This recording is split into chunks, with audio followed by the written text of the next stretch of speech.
Easy physics বই থেকে এই পর্বে আমরা ত্রয়োদশ অধ্যায়ের অর্ধপরিবাহী টপিকসটার বেসিক বিষয়গুলো নিয়ে একটু আলোচনা করব। তো এখানে আমরা মূলত অর্ধপরিবাহী নিয়ে আলোচনা করব। যেসব পদার্থের বিদ্যুৎ পরিবাহিতা অপরিবাহী বা অন্তরকের চেয়ে বেশি কিন্তু পরিবাহীর চেয়ে কম তাদেরকে অর্ধপরিবাহী বলে। এটাকে একটু সহজ ডেফিনিশন বলতে পারি এরকম যে নিম্ন তাপমাত্রা অপরিবাহীর মতো উচ্চ তাপমাত্রায় পরিবাহীর মতো আচরণ করে তাদেরকে আমরা অর্ধপরিবাহী বলে থাকি। উদাহরণ কি silicon, germanium, gallium, indium, arsenide, antimonide এবং হচ্ছে ক্যাডমিয়াম সালফাইড এইগুলো হচ্ছে আমাদের অর্ধপরিবাহীর উদাহরণ। তুমি এর মধ্যে সিলিকন, জার্মেনিয়াম, গ্যালিয়াম এই নামগুলো একটু ভালো করে মুখস্থ রাখবা, কারণ এগুলো আমরা বারবার হচ্ছে পড়তে হবে। অর্ধপরিবাহী রোধের সাথে তাপমাত্রার সম্পর্ক এটা খুব গুরুত্বপূর্ণ, এখান থেকে প্রায় প্রশ্ন করা হয়ে থাকে। অর্ধপরিবাহীর ইলেকট্রন ধাতুর ইলেকট্রনের চেয়ে বেশি দৃঢ়ভাবে এবং অধাতুর ইলেকট্রনের চেয়ে কম দৃঢ়ভাবে আবদ্ধ থাকে। খেয়াল করি, অর্ধপরিবাহীর ইলেকট্রন ধাতুর ইলেকট্রনের চেয়ে বেশি দৃঢ়ভাবে এবং অধাতুর ইলেকট্রনের চেয়ে কম দৃঢ়ভাবে আবদ্ধ থাকে। তাপমাত্রা বৃদ্ধিতে অর্ধপরিবাহীর ইলেকট্রন কাঁপতে থাকে, ফলে তাদের বন্ধন দুর্বল হয়ে যায় এবং মুক্ত হয়। তাপমাত্রা বৃদ্ধিতে অর্ধপরিবাহীর পরিবাহকত্ব বাড়ে। অর্ধপরিবাহীর আপেক্ষিক রোধ হচ্ছে 10⁻⁴ ওহম ক্রমের। মানে এই অর্ধপরিবাহীর ক্ষেত্রে কি হয় যে তাপমাত্রা বৃদ্ধির সাথে সাথে এর যে যোজনীয় স্তরে ইলেকট্রনগুলো আছে এরা যথেষ্ট পরিমাণ শক্তি অর্জন করে পরিবহন স্তরে চলে যায়। নর্মালি এরা বিদ্যুৎ পরিবহন করতে পারে না, কিন্তু তাপমাত্রা বৃদ্ধি পেলে যেহেতু ইলেকট্রনগুলো পরিবহনের স্তরে যেতে পারে তখন কিছু পরিমাণে বিদ্যুৎ পরিবহন করতে পারে। তো যেহেতু অপরিবাহী থেকে পরিবাহীতে পরিণত হচ্ছে, এর মানে কি রোধের পরিমাণ কিছুটা কমে গেছে। তাহলে তাপমাত্রা বৃদ্ধি পেলে হচ্ছে অর্ধপরিবাহীর রোধের পরিমাণ কমে বা পরিবাহিতা বৃদ্ধি পায় এবং এর আপেক্ষিক রোধ হচ্ছে 10⁻⁴ ওহম মিটার ক্রমের। এখানে একটা অর্ধপরিবাহীর কথা বলা হয়েছে সিলিকনের ইলেকট্রন বিন্যাস হচ্ছে 284, এই যে এখানে দেখানো আছে 284।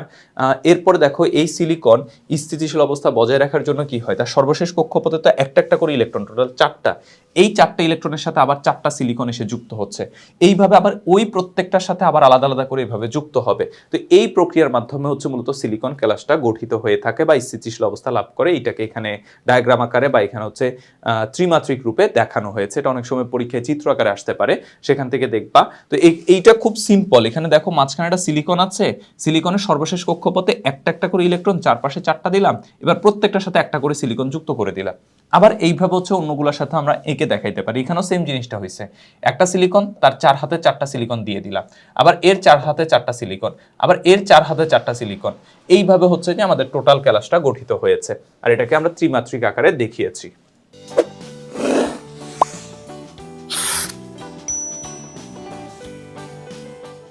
আচ্ছা, অর্ধপরিবাহীর প্রকারভেদ। অর্ধপরিবাহীকে মূলত 2 প্রকারে ভাগ করা যায়। একটা হচ্ছে পি টাইপ অর্ধপরিবাহী, আর একটা হচ্ছে এন টাইপ অর্ধপরিবাহী, মানে পজিটিভ আর হচ্ছে নেগেটিভ।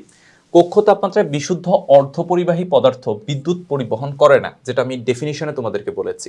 আপেক্ষিক পরিবাহিতা বা পরিবাহকত্ব সৃষ্টি এবং বৃদ্ধির জন্য নিয়ন্ত্রিতভাবে ক্যালাস অতি সামান্য ভেজাল যোগ করাকে ডোপায়ন বলে। মানে এই যে আপেক্ষিক পরিবাহিতা বা পরিবাহকত্ব সৃষ্টি বা বৃদ্ধির জন্য নিয়ন্ত্রিতভাবে ক্যালাসে অতি সামান্য ভেজাল যোগ করাকে ডোপায়ন বলে। মানে আমরা একটু আগে দেখলাম তাপমাত্রা বৃদ্ধি পেলে সে কিছু পরিমাণে ইলেকট্রন মুক্ত ইলেকট্রনে পরিণত হতে পারে, বিদ্যুৎ পরিবহন করে, তবে এটা খুব সামান্য, যেটা আমাদের কাজে আসে না। এই বিদ্যুৎ পরিবহনটা বাড়ানোর জন্য আমরা এখানে ত্রিযোজী বা 5যোজী মৌল মিশাই থাকি। এই যে একটা 5যোজী বা ত্রিযোজী মৌল মিশালাম, এইটাকে বলা হয় হচ্ছে কি, এইটাকে বলা হয় ডোপায়ন। অর্ধপরিবাহীর প্রকার ডোপিত মৌলের প্রকৃতি থেকে নির্ধারিত। অর্ধপরিবাহী 2 প্রকার, একটা হচ্ছে পি টাইপ অর্ধপরিবাহী আর একটা হচ্ছে এন টাইপ অর্ধপরিবাহী। খেয়াল করো, পি টাইপ অর্ধপরিবাহীর ভেজাল। অর্ধপরিবাহী ক্যালাসে যে সকল মৌলের সর্ববহিস্থ কক্ষপথে 3টি যোজন ইলেকট্রন থাকে তাদেরকে ভেজাল হিসেবে ব্যবহার করা হয়। কি কি? অ্যালুমিনিয়াম, বোরন, গ্যালিয়ামের কথা বলা হয়েছে, ইন্ডিয়াম, এদেরকে গ্রাহক পরমাণু বলা হয়ে থাকে। তো এখানে দেখো, একটা হচ্ছে যে আমার যখন এখানে আমি 3টা মৌল মিশালাম, সিলিকনের সর্বশেষ কক্ষপথে আমরা কয়টা দেখেছি? 4টা। এখানে আমরা যখন ত্রিযোজী মৌল মিশালাম তখন আমার 3টা ইলেকট্রন তার পূর্ণতা লাভ করলো, কিন্তু অন্য যে ইলেকট্রনটা সেখানে তো পূর্ণতা লাভ করলো না, যার ফলে এটা হোল আকারে থেকে গেল। আর অন্যদিকে এন টাইপ অর্ধপরিবাহীর ক্ষেত্রে কি হয়, অর্ধপরিবাহী ক্যালাসে যে সকল মৌলের সর্ববহিস্থ কক্ষপথে 5টি ইলেকট্রন থাকে তাদেরকে ভেজাল হিসেবে ব্যবহার করা হয়। ফসফরাস, তারপরে আর্সেনিক, অ্যান্টিমনি, এদেরকে দাতা পরমাণু বলা হয়ে থাকে। এইখানে সিলিকনের ক্ষেত্রে দেখো আমরা এখানে কয় যোজি মোল মিশালাম? 5 যোজি। 5 যোজির মধ্যে চারটা সিঙ্গেল ইলেকট্রনের সাথে যুক্ত হয়ে গেল, একটা কিন্তু এক্সট্রা রয়ে গেছে। এখানে একটা ইলেকট্রন এক্সট্রা রয়েছে, যে ইলেকট্রনটা হচ্ছে নেগেটিভ, এই জন্য এটাকে বলা হয় এন টাইপ অর্ধপরিবাহী। এখানে একটা ইলেকট্রনের ঘাটতি হলে আমরা এটাকে বলি পজিটিভ, এই জন্য এটাকে বলা হচ্ছে পি টাইপ অর্ধপরিবাহী।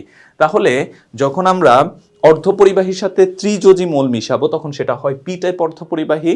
আর অর্ধপরিবাহীর সাথে যদি আমরা 5 যোজি মোল মিশাই তখন যেটা তৈরি হয় সেটাকে আমরা বলি এন টাইপ অর্ধপরিবাহী। দেখো এখানে আমরা বাংলায় সেটা বলে দিয়েছি, গ্রাহক পরমাণুর বহিস্থ স্তরে 3টি যোজন ইলেকট্রন থাকায় এর একটি ইলেকট্রনের ঘাটতি থাকে, ফলে একটি ফাঁকা জায়গা বা হোলের সৃষ্টি হয়। এই ব্যবস্থাটি একটি ইলেকট্রন গ্রহণ করার জন্য তৈরি থাকে। এই গ্রাহক ক্যালাসে ধনাত্মক হোল ইলেকট্রন গ্রহণ করে, ফলে ইলেকট্রন সিলিকনের মধ্যে গতিশীল বা চলাচল থাকে, এইভাবে ইলেকট্রন পরমাণু থেকে পরমাণুতে গমন করে থাকে। এই যে হোলের মধ্যে হচ্ছে ইলেকট্রন গ্রহণ করার মাধ্যমে সে ইলেকট্রনগুলো হচ্ছে কি হয়, একটার মধ্য থেকে আরেকটাতে হচ্ছে ট্রান্সফার হয়ে থাকে। আর এখানে কি দাতা পরমাণুর বহিস্থ স্তরে 5টি ইলেকট্রনের 4টি ইলেকট্রন সিলিকন পরমাণুর সাথে সমযোজী বন্ধন গঠন করে, পঞ্চম ইলেকট্রনটি মুক্ত এবং ক্যালাসে ঘোরাফেরা করে থাকে। তাহলে এখানে একটা ইলেকট্রনিক ঘোরাফেরা করে, আর এখানে একটা খালি জায়গা রেখেছি যেখানে অন্য জায়গা থেকে ইলেকট্রন এসে বসতে পারে, এইভাবে একটা থেকে আরেকটাতে ট্রান্সফার হয়ে ইলেকট্রন পরিচালিত হতে পারে। তো এইভাবে হচ্ছে আমাদের পি টাইপ অর্ধপরিবাহী, আর এইভাবে হচ্ছে এন টাইপ অর্ধপরিবাহী তৈরি হয়ে থাকে। পি টাইপের ক্ষেত্রে মনে রাখবা ত্রিযোজি মোল মিশালে পি টাইপ অর্ধপরিবাহী তৈরি হয়। যেমন আমাদের এখানে উদাহরণ কি, সিলিকন, তার সর্বশেষ কক্ষপথে 4টা ইলেকট্রন, আমি 3 যোজি মিশানোর ফলে হচ্ছে 3টা নিউট্রাল হয়ে গেছে, কিন্তু একটা সিঙ্গেল রয়ে গেছে, মানে যেখানে হচ্ছে যে আরো একটা ইলেকট্রন বসতে পারতো, ইলেকট্রন না বসার কারণে এখানে একটা হোল রয়ে গেছে, অর্থাৎ ইলেকট্রনের ঘাটতি। এই ঘাটতিটার কারণে এটা পজিটিভ, আর এখানে একটা ইলেকট্রন এক্সট্রা থাকে, তাই এটা নেগেটিভ বা এন টাইপ। আর এই ছাড়া মনে রাখবা পি টাইপ এন টাইপ উভয় ধরনের বস্তুই আধান নিরপেক্ষ।